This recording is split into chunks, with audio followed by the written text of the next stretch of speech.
시편 11편 1절에서 7절까지 교독하겠습니다. 시편 11편 1절에서 7절 1절입니다. 내가 여호와께 피하였거늘 너희가 내 영혼에게 새같이 내 산으로 도망하라 함은 어찌함인가?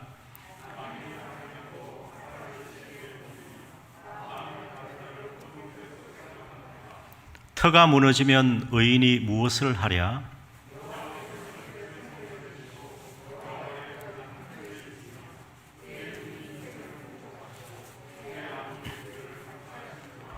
여호와는 의인을 감찰하시고 악인과 폭력을 좋아하는 자를 마음에 미워하시도다.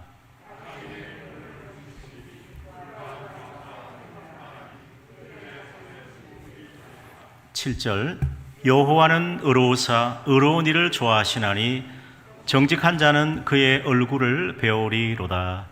아멘. 오늘도 기도의 동산에 올라오신 그리고 가정에서 믿음의 처소에서 기도하는 우리 하나님의 백성들에게 하나님의 은혜와 평강이 임하기를 축복합니다.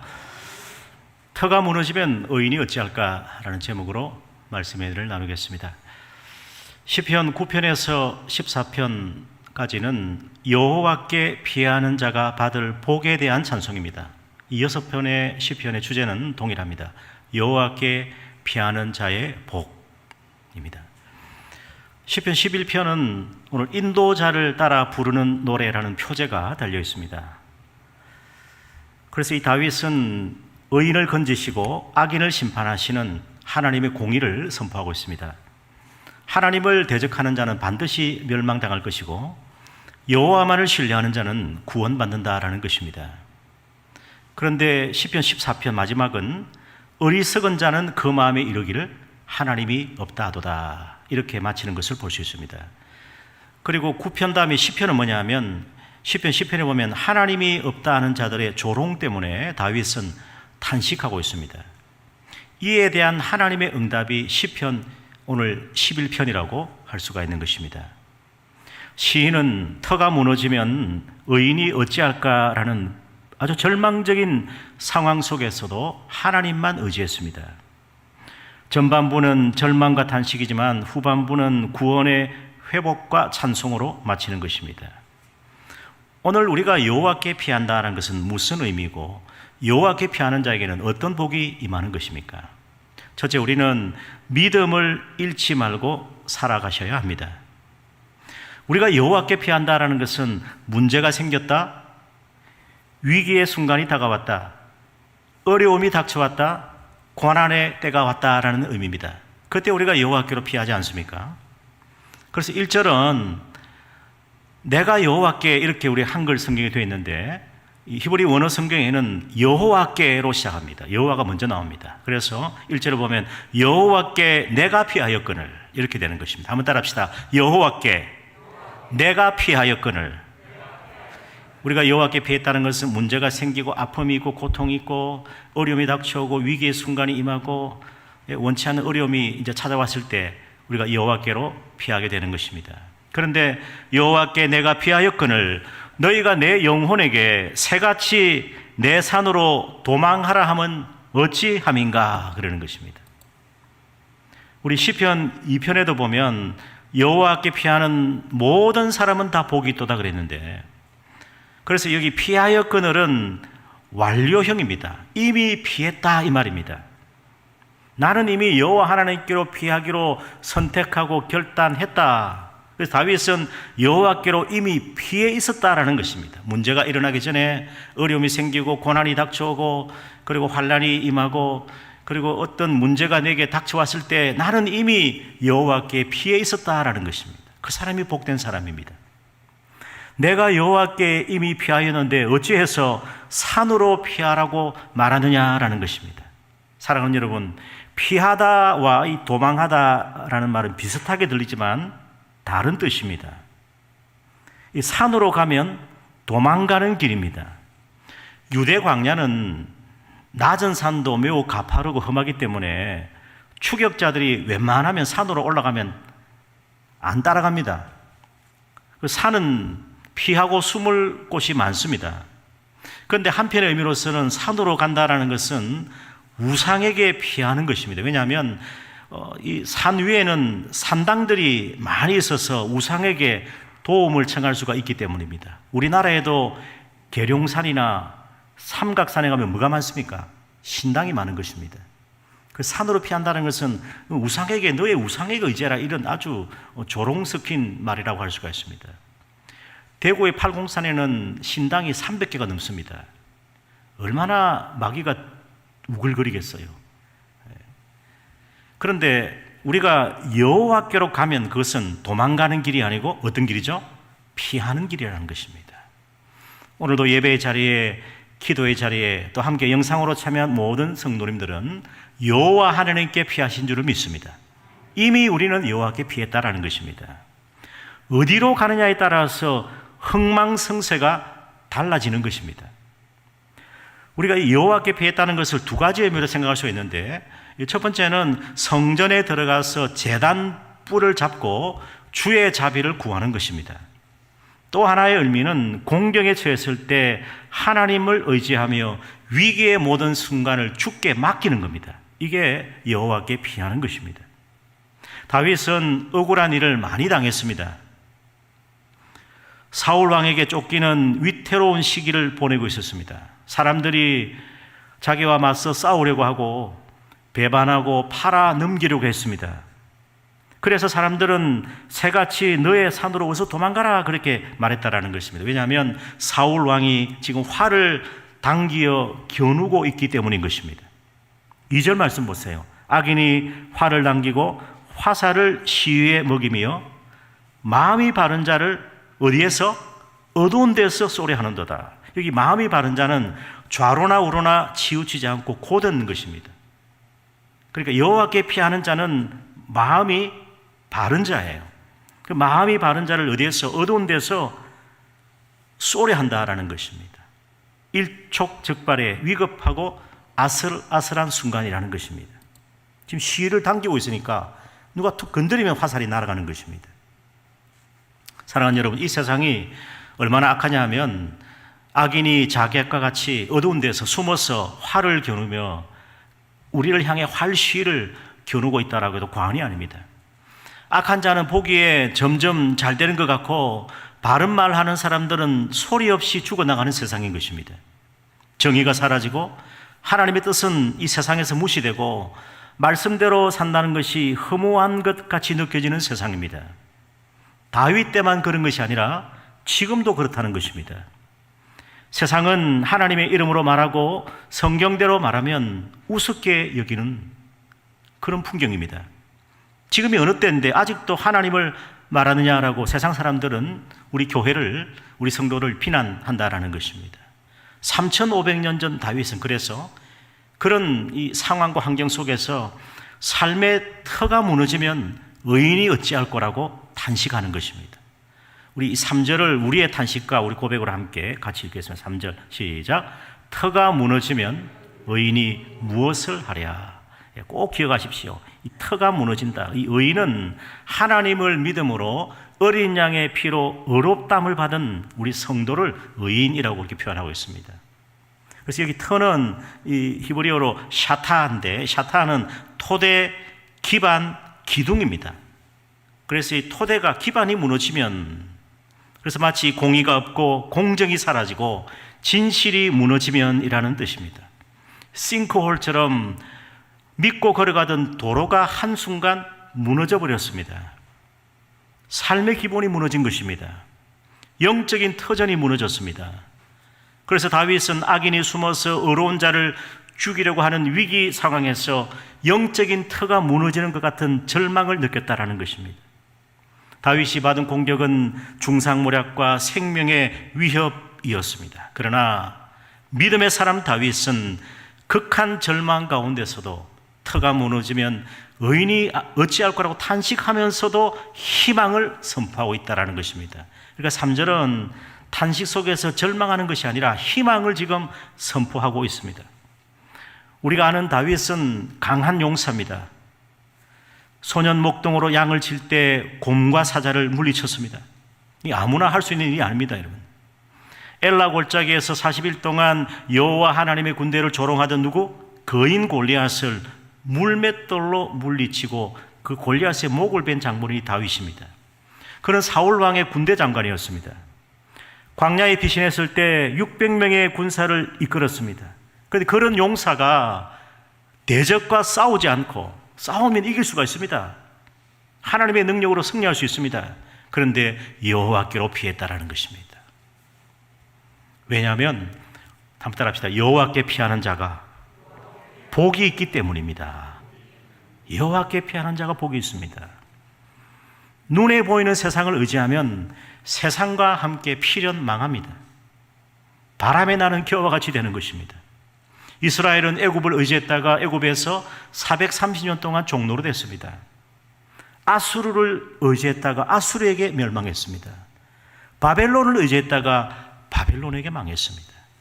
그러므로 이제 우리는 눈에 보이는 이 세상의 권세가 아니라 만군의 여호와 하나님을 더욱 의지하십시다. 다윗처럼 나의 연약함과 나의 부족함을 인정하고 내 힘으로 맞서 싸우려고 하지 말고 전능하신 하나님께 피해서 하나님의 도우심을 간구하는 우리 모두가 되시기를 축원합니다. 아멘. 사랑하는 여러분, 정의가 사라지고 불법이 판을 치고 사랑이 식어지고 진실이 없는 시대에 의인이 무엇을 할 수 있을 것입니까? 교회의 참된 터는 예수 그리스도십니다. 터가 무너지는 것은 삶의 기초가 흔들리는 것이라고 했습니다. 교회, 가정, 우리 지역사회, 우리 자유 대한민국, 우리의 생업과 직장, 우리의 건강, 경제, 우리 그리스도인의 신분과 사회적 지위, 우리가 믿고 살았던 모든 기반이 무너져가고 있습니다. 다윗이 살던 때나 지금 이 시대나 동일한 것입니다. 그래서 터가 무너졌을 때 의인이 할 수 있는 것은 믿음을 잃지 않고 살아가는 것입니다. 믿음을 잃어버리면 그건 끝장이에요. 우리는 이 세상이 아니라 눈에 보이지 않지만은 여전히 우리와 함께하고 계시는 여호와 하나님을 바라보는, 여호와 하나님께로 피하는 그 믿음을 잃지 않는 우리 모두가 되시기를 축원합니다. 두 번째는 우리가 여호와께 피한다는 것은 예배의 능력을 경험하는 것입니다. 여호와께 피한다는 것은 예배자로 주께 나아가는 것입니다. 여호와는 스스로 계신 하나님의 이름입니다. 그래서 여호와는 구만리장천 먼 곳에 계신 것이 아니라 법궤가 있는 성전에 계셨습니다. 우리 4절 같이 한번 읽겠습니다. 4절 시작. 여호와께서는 그의 성전에 계시고 여호와의 보좌는 하늘에 있으며 그의 눈이 인생을 통촉하시고 그의 안목이 그들을 감찰하시도다. 자, 이게 터가 무너졌을 때 하나님은 솔로몬에게 약속하신 그 성전에 거하고 계시는 것입니다. 터가 무너지면 우리가 할 일이 아무것도 없습니다. 그럼 누가 일합니까? 여호와 하나님께서 일하시는데 하나님은 어디에 계시죠? 거룩한 성전에 계시고, 그리고 여호와의 보좌는 하늘에 있는데 여호와의 눈이 인생을 통촉하신다. 이건 헤아리신다라는 뜻입니다. 하자라는 말은 인생을 헤아리고 계신다. 다 그 불꽃 같은 눈으로 다 헤아리고 계신다. 학생은 학생대로, 우리 주부는 주부대로, 우리 청년은 청년대로, 우리 어르신은 어르신대로, 우리 젊은이는 젊은이대로 다 한 사람 한 사람의 삶을, 인생을, 그 신앙을 헤아리고 계신다라는 것입니다. 그리고 그의 안목이 그들을 감찰하신다. 감찰은 시험하고 연단한다, 그런 의미가 있습니다. 그러니까 고난과 터가 무너지는 그런 말로 닿을 수 없는 그런 탄식 속에서도 여호와 하나님을 향한 믿음을 잃지 않고 하나님께 예배자로 나와서 그 예배를 통해서 그 하나님의 능력을 경험하는지를 우리를 연단하신다라는 것입니다. 지극히 높고 영광스러운 하늘 보좌에 계신 주님은 인간의 몸을 입으시고 이 땅에 내려오셨습니다. 그게 하나님의 은혜입니다, 여러분. 하나님은 지금 우리와 함께 계시고, 우리 안에 계시고, 우리 위에 계시고, 그리고 우리 속에 계시는 것입니다. 말씀으로, 성령으로 우리를 찾아오시고, 우리를 만나주시고, 또 우리와 함께 하시고, 우리의 기도를 들으시고 응답하여 주시는 것입니다. 이것이 바로 예배를 통해서 하나님의 능력을, 하나님의 살아계심을 경험하는 것입니다. 성령으로 함께 하시고 우리를 만나주십니다. 성전에서 부르짖는 또 가정의 믿음의 처소에서 부르짖는 우리의 기도를 들으시고 응답하여 주시는 것입니다. 그래서 이 다윗은 터가 무너지는 세상에서 의인이 아무것도 할 수 없다고 탄식했을 때 이때 누가 일하느냐? 아니, 터가 무너졌으면 어때? 그 터를 붙들고 계시는 분은 여호와 하나님이시지. 그 무너진 모든 기반을, 그 무너진 모든 터를 여호와 하나님께서 붙드시고, 여호와 하나님께서 우리가 아무것도 할 수 없을 때 여호와 하나님께서 우리의 구원을 위해서 지금도 일하고 계시다라는 것입니다. 하늘 보좌에서 의인을 감찰하시고 악인을 심판하시기 위해서 지금도 역사하고 계시는 그 주님께 경배하는 그 사람은, 그 예배자는 하나님의 능력을 경험할 수가 있는 것입니다. 자, 우리 5절 6절 같이 읽습니다. 시작. 여호와는 의인을 감찰하시고 악인과 폭력을 좋아하는 자를 마음에 미워하시도다. 악인에게 그물을 던지시리니 불과 유황과 태우는 바람이 그들의 잔의 소득이 되리로다. 얼마나 이 말씀이 얼마나 마음이 시원합니까? 여호와께서는 의인을 감찰하시고 살피시고 연단하시고 악인과 폭력을 좋아하는 자를 마음에 미워하십니다. 그 악인에게 그물, 올물을 던지시는데 이 그물을 던진다는 것은 심판을 의미하는 거예요. 하나님께서 이 올무, 그물을 던진다는 것은 하나님의 심판의 그물입니다. 예수님께서 제자 베드로에게 너가 사람을 낚는 어부가 된다는 것은 복음을 통해서 하나님의 구원과 심판을 선포한다는 거예요. 그래서 사람의 생명을 건지는 것입니다. 그런데 하나님의 그 심판의 그물은 뭐냐 하면 불과 유황과 태우는 바람인데 이것이 악인들의 그 잔에 무엇이 된다? 소득이 된다라는 것입니다. 우리에게는 어떤 소득이 있습니까? 원수의 목전에서 내게 상을 차려주시고 여호와 하나님께서 내 잔을 채우시니 내 잔이 넘치나이다, 이렇게 되는 거예요. 완전히 대조적입니다. 완전히 대조적. 그러니까 이 말씀이 참 우리의 마음을 통쾌하게 만들어주는 것입니다. 이 불과 유황과 태우는 바람은 타락한 소돔과 고모라 성에 내린 심판의 도구였습니다. 요한계시록의 종말의 그 마지막 심판을 행하실 때 불과 유황을 내리시겠다라고 했습니다. 그런데 하나님께서는 이 불과 유황과 그 태우는 바람에서 우리를 건져주시고 환난 날에 우리를 지켜주신다라는 것입니다. 그래서 마지막 7절에 보면 다윗은 이제 터가 무너진 이 세상에서 의인이 그러면 어떻게 살아가는지를 선포하고 있는 것입니다. 자, 7절 말씀을 우리에게 주시는 은혜의 말씀으로 받읍시다. 7절까지 시작. 여호와는 의로우사 의로운 일을 좋아하시나니 정직한 자는 그의 얼굴을 배우리로다. 아멘. 여호와 하나님은 의로우신 분이시고 의로운 일을 좋아하신다. 여기 정직한 자는 어떤 사람이죠? 여호와께 아뢰는 자, 자기의 약함을 고백하는 사람, 하나님께 예배하는 사람, 하나님께 피하여 기도하는 사람, 그 사람이 정직한 자입니다. 그의 얼굴을 배웁다라는 것은 주의 얼굴을 보게 하신다는 거예요.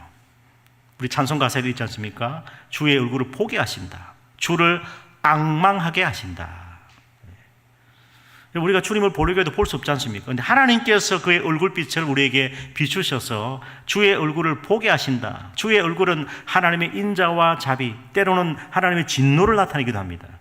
그런데 그 주의 얼굴을, 인자와 자비와 그 사랑의 얼굴을, 그 은혜를 보게 하신다라는 것입니다. 어떤 사람이? 정직한 사람이, 여호와께 피하는 사람이, 여호와 하나님께 예배자로 나아가서 하나님의 그 구원의 능력을 경험하는 그 사람에게, 의로운 자에게, 여호와께 피하는 자에게 하나님께서 하나님의 그 얼굴을 보게 하여 주신다라는 것입니다. 승리의 고백입니다. 의인은 여호와께로 피하는 자입니다. 그는 이미 하나님께로 피했다라고 선언하는 것입니다. 세상 사람들은 그렇게 말하지 마라. 우리는 이미 여호와께로 피한 사람이다. 주님의 날개 그늘 아래 있다. 우리가 하나님의 그 날개깃으로 우리를 덮으시고 우리를 보호하신다. 하나님의 은혜가 우리의 손방패가 되고 방패가 된다. 사람들은 산으로 피하라고 말하는데 우리가 피할 곳은 여호와 하나님밖에 없다. 그래서 내가 여호와 하나님께 피하오니 내게 새 힘과 용기와 희망을 주시옵소서, 이렇게 기도하면 반드시 하나님께서 주의 얼굴을 보게 하실 줄을 믿습니다. 의인은 고난 중에 하나님께 피하고 하나님은 의인을 찾으시기 때문에, 아니 우리보다 더 절실하게 우리를 찾고 계시기 때문에 고난 가운데에서 우리는 반드시 주님을 만나게 되는 것입니다. 보지도 못하고 듣지도 못하고 말하지도 못했던 헬렌 켈러 여사는 역경 가운데서 이렇게 고백했습니다. 내가 역경 가운데서, 나는 고난 가운데서 나는 나 자신을 알게 되었고 내가 할 사명이 무엇인지 내가 깨닫게 되었고 여호와 하나님을 내가 만나게 되었다, 여호와 하나님을 보게 되었다라는 것입니다. 고난은 하나님의 뜻을 깨닫게 하는 확성기입니다. 우리는 고난을 통해서 믿음의 눈, 영적인 눈을 뜰 수가 있는 것입니다. 고난 가운데 오래 참고 인내함으로 우리는 고난을 이길 수가 있습니다. 우리의 믿음은 역경을, 고난을 이기게 하고 살아계신 하나님을 뵙게 하는 것입니다. 코로나의 위기 속에서도 여호와 하나님께 피하는 자가 복이 있습니다. 하나님의 품은 가장 안전합니다. 의인은 삶의 터가 무너지고 고난이 닥쳐왔을 때에 여호와 하나님을 바라보는 것입니다. 내가 산을 향하여 눈을 들리라. 나의 도움이 어디서 올꼬? 나의 도움은 천지를 지으신 여호와 하나님에게서로다.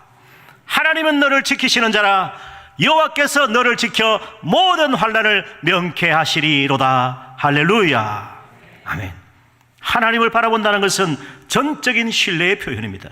세상 사람들은 하나님께 기도한다고 뭐가 달라지냐, 예배가 그렇게 중요하냐라고 비방합니다. 그러나 환난 날에 세상의 소리를 듣는 자는 하나님과 멀어지겠지만은 하나님의 음성에 귀 기울이는 의인은 하나님께로 피할 것입니다. 사랑하는 여러분, 오늘 우리에게도 이 삶의 기반이 흔들리고 영적인 터가 무너지더라도 여호와 하나님께 피하는 복 있는 하나님의 백성 되시기를 축원합니다. 우리 본문을 읽고 마치면 되겠습니다.